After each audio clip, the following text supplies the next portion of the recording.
विद्यार्थियों सुप्रभात। आज हम 7th क्लास में हिंदी में पाठ नंबर 2, पाठ का नाम है नमक का दारोगा और लेखक का नाम है मुंशी प्रेमचंद। इसको आगे कंटिन्यू करेंगे। प्रीवियस 5 वीडियो में हमने चैप्टर का मोस्टली पार्ट बेटे पढ़ लिया है। आज ये इस चैप्टर से रिलेटेड 6th वीडियो है।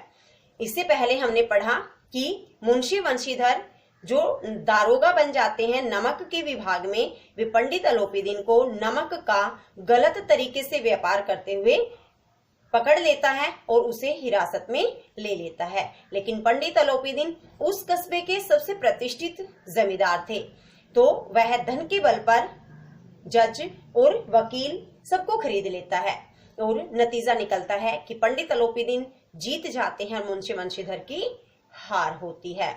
और जैसे ही मुंशी वंशीधर हार जाते हैं, उनको अपने इस कर्तव्य परायणता का भुगतान करना पड़ता है, अर्थात 1 सप्ताह के अंदर ही उसे नौकरी से मुअत्तल यानी कि सस्पेंड कर दिया जाता है।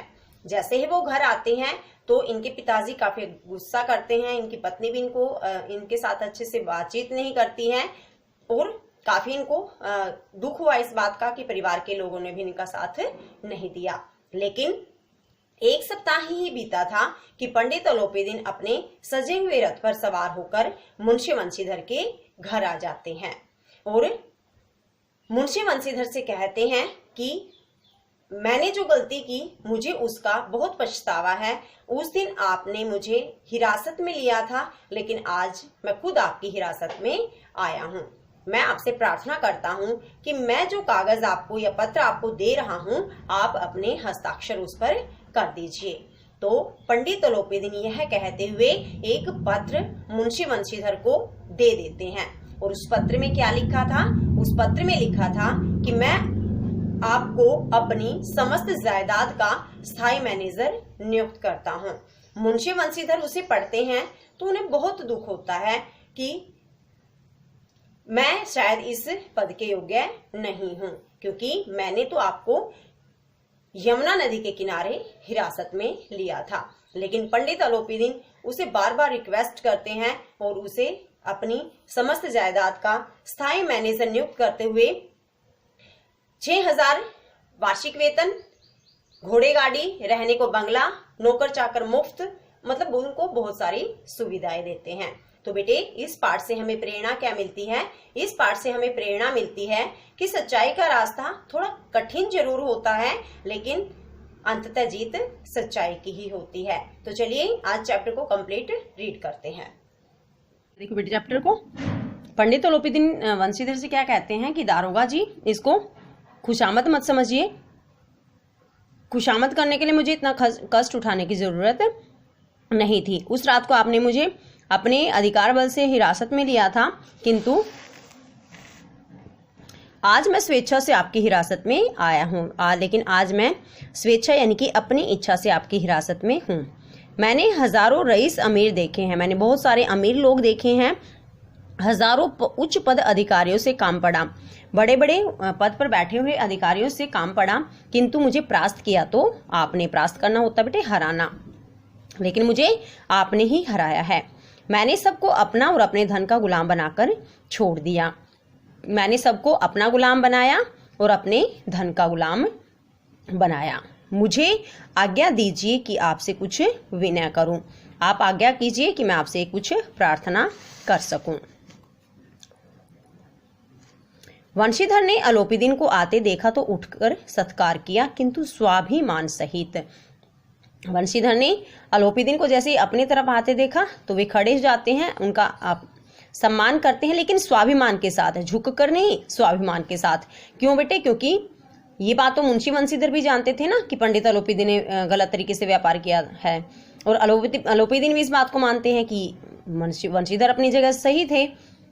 समझ गए कि यह महाशय मुझे लज्जित करने और जलाने आए हैं। तो वंशीधर सोचते हैं कि ये मेरा अपमान करने के लिए यहाँ पर आए हैं।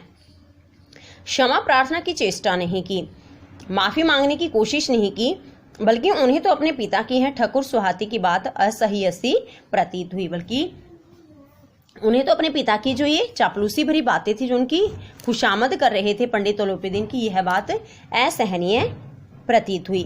पर पंडित जी की बातें सुनी तो मन का मैल दूर हो गया, धुल गया। लेकिन जैसे ही पंडित अलोपीदीन की बातें सुनी तो मन में जो कड़वाहट थी वह दूर हो गई, ईर्ष्या का जो भाव था वो दूर हो गया।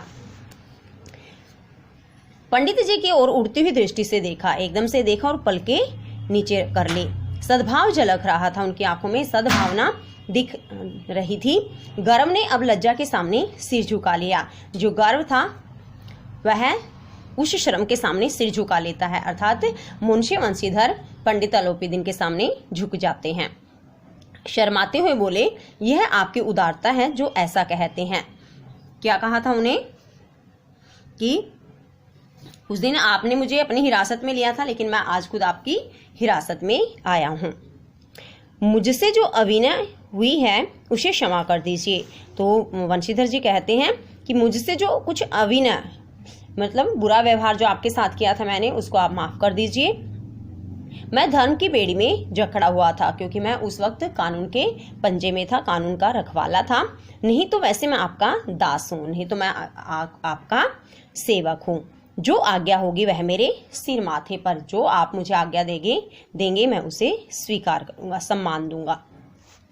अलोपीदीन ने विनीत भाव से कहा, नदी तट पर आपने मेरी प्रार्थना स्वीकार नहीं की थी, लेकिन आज आपको स्वीकार करनी पड़ेगी। क्योंकि बेटे नदी के तट पर उन्होंने कहा था ना कि मैं आपको 40,000 देने के लिए तैयार हूं, लेकिन आप मेरे नमक को छोड़ दीजिए। लेकिन उन्होंने इस बात को नहीं माना था। वंशीधर बोले, मैं किस योग्य हूँ, किंतु जो कुछ सेवा मुझसे हो सकती है उसमें त्रुटि न होगी।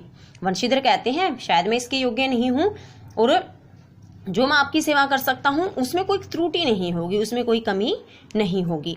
अलोपीदीन ने एक स्टैंप लगा पत्र निकाला और उसे वंशीधर के सामने रखकर बोले, इस पद को स्वीकार कीजिए। तो वे अलोपीदीन बेटे मुंशी वंशीधर के सामने एक स्टैंप, मोहर लगा हुआ एक पत्र रखते हैं, कागज रखते हैं, और उसको कहते हैं कि इसमें जो लिखा है ना उस पद को आप स्वीकार करो और इस पर अपने हस्ताक्षर कर दीजिए। जब तक यह सवाल पूरा नहीं कीजिएगा द्वार से न हटूंगा। यानी कि जब तक आप मेरी बात नहीं मानोगे मैं आपके घर दरवाजे से नहीं जाऊंगा। मुंशी वंशीधर ने उस कागज को पढ़ा तो आंखों में आंसू भर आए। जैसे ही मुंशी वंशीधर उस पत्र को पढ़ते हैं तो वे रोने लग जाते हैं। क्या था उसमें? पंडित अलोपीदीन ने उनको अपनी सारी जायदाद का स्थायी मैनेजर नियुक्त किया था। ये देखिए बेटे, ये है पंडित अलोपीदीन, इनके हाथों में कागज है, पेन भी दिया था इन्होंने लास्ट में। ये मुंशी वंशीधर हैं जिनको ये पत्र दे रहे हैं, और ये मुंशी वंशीधर के पिताजी हैं वृद्ध मुंशी जी। 6,000 वार्षिक वेतन के अतिरिक्त रोजाना खर्च अलग। तो उनकी सैलरी क्या थी? साल में 6,000 रुपये काफी थे बेटे, 500 रुपये पर महीना। इसके अतिरिक्त रोजाना का जो खर्च होगा वो अलग से। सवारी के लिए घोड़े मिलेंगे, रहने को बंगला और नौकर चाकर मुफ्त में।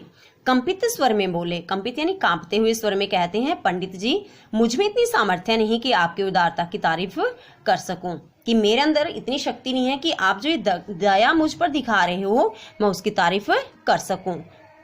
किंतु ऐसे उच्च पद के मैं योग्य नहीं हूं। लेकिन जो आप इतना बड़ा पद ऊंचा पद मुझे दे रहे हो, क्या पद था बेटे वो? कि जितनी भी उसके पास जमीन जायदाद थी उसका स्थायी होता बेटे, परमानेंट मैनेजर वो उसे बना रहे थे। अलोपीदीन हंसकर बोले, मुझे इस समय ऐसे अयोग्य मनुष्य की ही जरूरत है। जैसे मुंशी वंशीधर कहते हैं ना कि मैं योग्य नहीं हूं, तो वही बात पंडित अलोपीदीन कहते हैं कि मुझे आप जैसे अयोग्य मनुष्य की ही जरूरत है। वंशीधर ने गंभीर भाव से कहा, यूं तो मैं आपका दास हूं, कि वैसे तो मैं आपका दास हूं। आप जैसे कीर्तिवान, काफी प्रसिद्ध थे ना बेटे पंडित अलोपीदीन, सज्जन पुरुष की सेवा करना मेरे लिए सौभाग्य की बात है, और आप जैसे अच्छे मनुष्य की सेवा करना। क्योंकि बेटे इस पाठ में पंडित अलोपीदीन के दो रूप उभर कर आए हैं, एक नेगेटिव वाला बेटे, एक पॉजिटिव। नेगेटिव था कि वो गलत तरीके से व्यापार करते थे, हर किसी को उन्होंने पैसे के बल पर अपने काबू में कर रखा था। और अच्छा रूप क्या था कि जिस व्यक्ति पर वो विश्वास कर रहे थे उसे वे अपनी पूरी जायदाद का मैनेजर भी बना रहे थे। लेकिन जो वंशीधर है वो क्या कहते हैं, किंतु मुझ में न विद्या है न बुद्धि, न वह स्वभाव जो इन त्रुटियों की पूर्ति कर देता है। लेकिन वो अपने आप को हीन बता रहे हैं यहाँ पर मुंशी वंशीधर जी, कि मुझ में न तो वो विद्या है, न तो मैं इतना पढ़ा लिखा हूँ, न तेज बुद्धि है मेरे पास, न चापलूसी वाला स्वभाव है मेरे पास, जो कमी है मेरे पास उनको शायद मैं पूरा नहीं कर पाऊंगा। ऐसे कार्य के लिए एक अनुभवी मनुष्य की जरूरत है। अगर आप मैनेजर बनाना भी चाहते हैं तो एक ऐसे व्यक्ति को बनाइए जो अनुभवी है, जो विद्या वाला भी है, तेज बुद्धि वाला भी है और स्वभाव भी जिसका आपके अनुरूप है। अलोपीदीन ने कलम निकाली और उसे वंशीधर के हाथ में देकर बोले, न मुझे विद्वत्ता की चाह है, न अनुभव की, न कार्य कुशलता की। तो साथ में वो कहते हैं कि न तो मैं इतना बड़ा, न तो मुझे ऐसा विद्वान चाहिए ज्यादा पढ़ा लिखा, न मुझे किसी अनुभवी मनुष्य की जरूरत है और न ही कार्य कुशलता की, काम को जो अच्छे तरीके से करे। इन गुणों का परिचय खूब पा चुका हूँ। कब मिला बेटे उनको इनका परिचय? नदी के किनारे, जब उनका नमक पकड़ा गया था। अब सौभाग्य और सुअवसर ने मुझे वह मोती दे दिया है जिसके सामने योग्यता और विद्वत्ता की चमक फीकी पड़ जाती है। तो पंडित अलोपीदीन कहते हैं कि मेरा अच्छा भाग्य है और मुझे बहुत अच्छा अवसर मिला है और जिसके कारण मुझे आप जैसा मोती मिला, जिसके सामने जो योग्यता है ना, जो पढ़े लिखे लोग हैं वो जो विद्वान हैं, ज्ञानी हैं, उनकी चमक भी फीकी पड़ जाती है। यह कलम लीजिए आप, यह कलम लो। पेन था बेटे, वो पेन देते हैं। अधिक सोच विचार न कीजिए और हस्ताक्षर कर दीजिए। ज्यादा सोच विचार मत करो और इस पर अपने सिग्नेचर कर दीजिए। मेरी ईश्वर से यही प्रार्थना है कि आपको सदैव वही नदी के किनारे वाला बेमुरव्वत, उद्दंड, कठोर परंतु धर्मनिष्ठ दारोगा बनाए रखे। पंडित अलोपीदीन जी कहते हैं कि मैं तो भगवान से सिर्फ इतनी प्रार्थना करता हूँ कि आप जैसे नदी के किनारे आपका जो स्वभाव मैंने देखा था, बेमुरव्वत होता है, दया से रहित, उद्दंड मस्त, कठोर स्वभाव वाला, किंतु धर्मनिष्ठ, धर्म पर अडिग दारोगा आपको बनाए रखे। आप कभी भी गलत काम ना करें। वंशीधर की आंखें डबडबा आई, आंखों में आंसू आ गए।